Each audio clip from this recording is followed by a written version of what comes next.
Рахмат, менде кыскача бир эми суроо деле эмес, комментарийда ушу бир жерде өрт болуп атса, силерде ошол өрттү өчүрүүчү машинелерди айдаган айдоочулардын мындай немес чектөөлөрү кандай? Ограничение, потом обязательства, права дегендер бар го. Анткени мен ошо жакында эле бир окуяда өзүм күбө болуп калдым. Шопурлар коркот экен. Машиненин бир жерин ушу биз чет өлкө кинолорду көргөндө кандай болот? Скорая деп коем, тиги өрт өчүрүүчү машина эки жагын карабай кетет.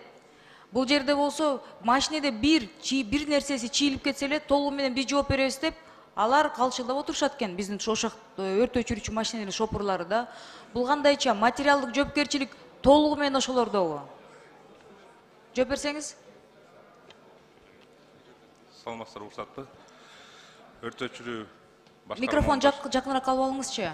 Өрт өчүрүү башкармалынын башчысынын орун басары полковник Расулов. Бул жерде жол эрежесинин коопсуздугун сактоо иретинде анан кийин ыкчам түрдө айдоочулардын өзүнүн жоопкерчилиги бар, атайын жазылган. Ошол жерде Тагыраак айтып бересизберби?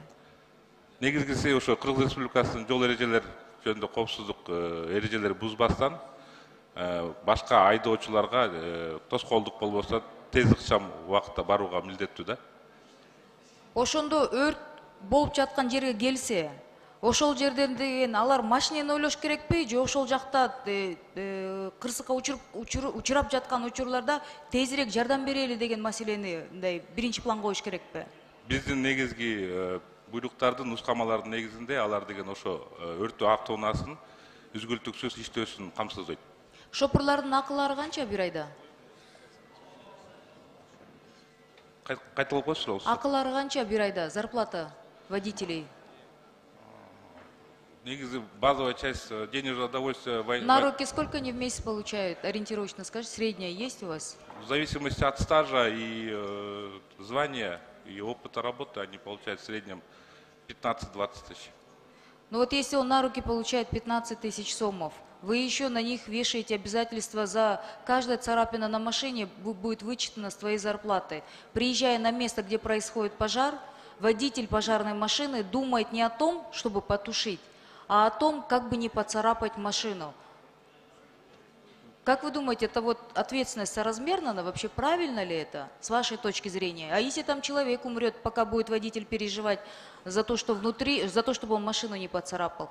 Такая же ситуация, урматтуу коллегалар, скорый машинелерде экен, өрт өчүүчү машинелерде экен, шопурлардын баарына толугу материалдык жоопкерчиликти жүктөп коюп, аягында деген аларды адамдын жашоосун мындай сактаганын ордуна, ошол жакта жардам бергендин ордуна машинесине калчылдап отурушат экен. Мен шефтерим анан жооп берем деп.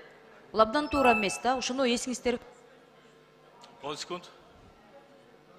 Урматтуу жетекчилер, сиздин да жетекчилериңер бар, эми сиз орто звеносуз, айтып барыңыздар, буну өзгөртүш керек. Бул абдан орто жолдо деген бир топ мындай негатив болуп кетет дегенге. Жооп бересиздерби? Элвира Жалгабековна, сиз туура айттыңыз. Бүгүнкү күндө биздин ошо жанагы өрт өчүрүүчү машиналардын баарын тең жанагы GPS камералар менен камсыздаганга аракет кылып атабыз. Эгерде ошолорду камсыздап кала турган болсок, ошондой болгон териштирлөрдү мындай жеңил чечкенге болот да. Рахмат. 16-чы беренени ачсаңыздар. 3-чү пункт. Ошондо өрт коопсуздугу стандарттарын, эрежелерин бузганда деген жоопкерчилик кандай болот? Айыппул салынабы же бузуулар жою жөнүндө жазма буйрук берилеби?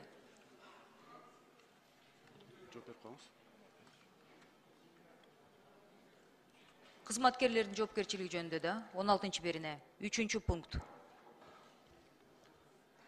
Элвира Жалгабековна, саламатсызбы? Бул боюнча объектилерди текшерүүдө биз надзор сөзсүз түрдө Минэконом менен текшерүүгө предписание алып, текшерүү укугубузду алып, андан кийин текшеребиз. Биз барып текшерүү жүргүзгөндөн кийин толугу менен каралат дагы, детальный проверка бүткөн соң биз ал жака акты жана предписание жазып беребиз. Бир ай убакыт беребиз, бир айдан кийин барып контролдук текшерүү жүргүзөбүз. Эгерде биз актыда көрсөтүлгөн пунктларды аткарбаган болсо, сөзсүз түрдө кодекстин негизинде о правонарушениях.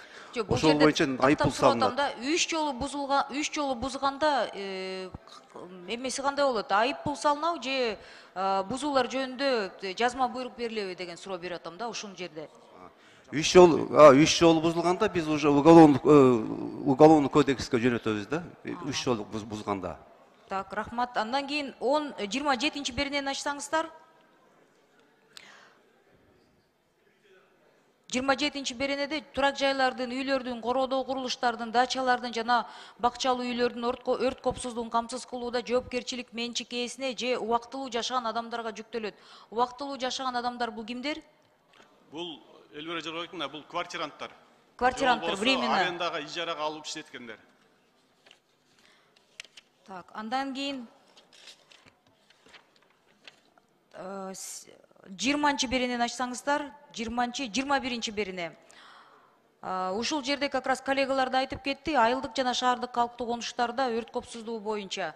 Ошондо эгер жетишпей калсачы, убакыт берип атыптырсыздар, жетишпей калса, айылдардын арасында расстояние чоң болсо, жетишпей калса, күнөө кимде болот? Шарт түзүп бере албаган мамлекетте болобу же шопурга жүктөйсүздөрбү?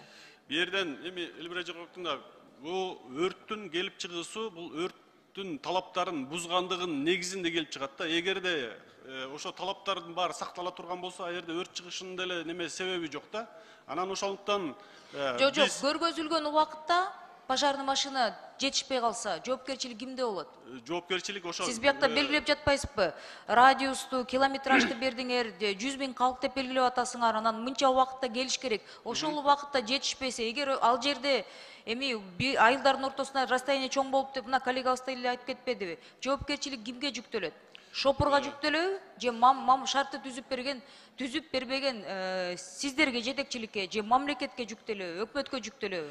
Жерден өкмөткө же болбосо өзгөчө кылалар министрлигине жүктөлбөйт. Бул боюнча бир ушундай сот отуруму болгон. Ошо Каракол шаарында бир өрт күйүп кетип, биздин өрт өчүрүүчү биринчи машинабыз келген, эскилиги жеткендигине байланыштуу насос отказ бергендиктен өрт күчөп кетип, ошонун негизинде баягы өз убагында келбегендиги үчүн деген сотко берилген. Бирок ошол соттун чечиминин негизинде бул баягы жокко чыгарылган. Анткени ошо өрттү коопсуздугун камсыз кылуу ошо үй ээсине жүктөлөт да. То есть өрттү баягы бирөө бар өрттөп кеткен жок да, ал ошо жанакы ички зымдарды колдонгон экен. Андан сырткары жана күйүп кетүүчү немелерди, материалдарды колдонгон экен. Ошонун негизинде тез аранын ичинде күйүп кеткен. Жок, сиз бир учурда айтып атасыз, а башкача кокустан чыгып кетсечи, үй ээлери күнөөлүү эмес болсо?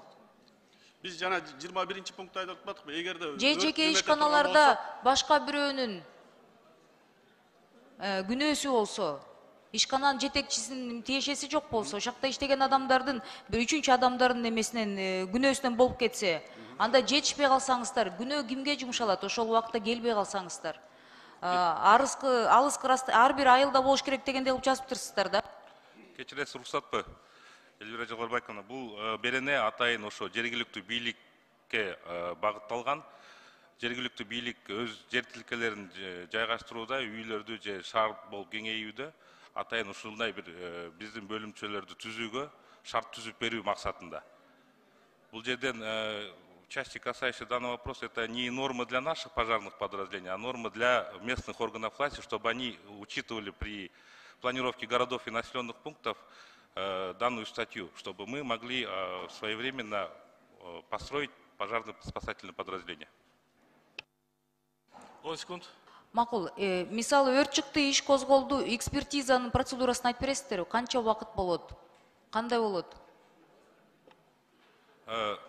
Негизгиси биздин нускама боюнча 10 күндүн ичинде биздин өрт профилактика бөлүмүнүн кызматкерлери барып, атайын иликтөө, изилдөө иштерин жүргүзөт. Ошонун негизинде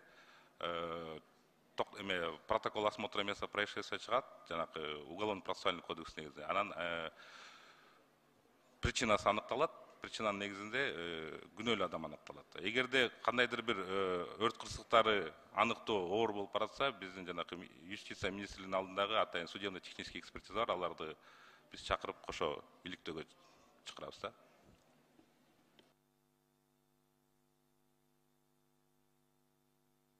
10 секунд. Бере атасыздарбы? Ошондо деген экспертизанын убактысы 10 күн деп чектеп атасыз. Туурабы? 10 күндө деген чечим чыгарылып берилиш керек. Туурабы? Кээ бир убакыттарда мөөнөт узарып калышы мүмкүн, когда требуется отдельных видов исследований. А негизги биздин нускаманын ичинде ошо 10 күн ичинде биздин жооптуу кызматкерлерибиз жер тилисине барып, өрт изилдөө ишин жүргүзүп аныктап берет. Рахмат.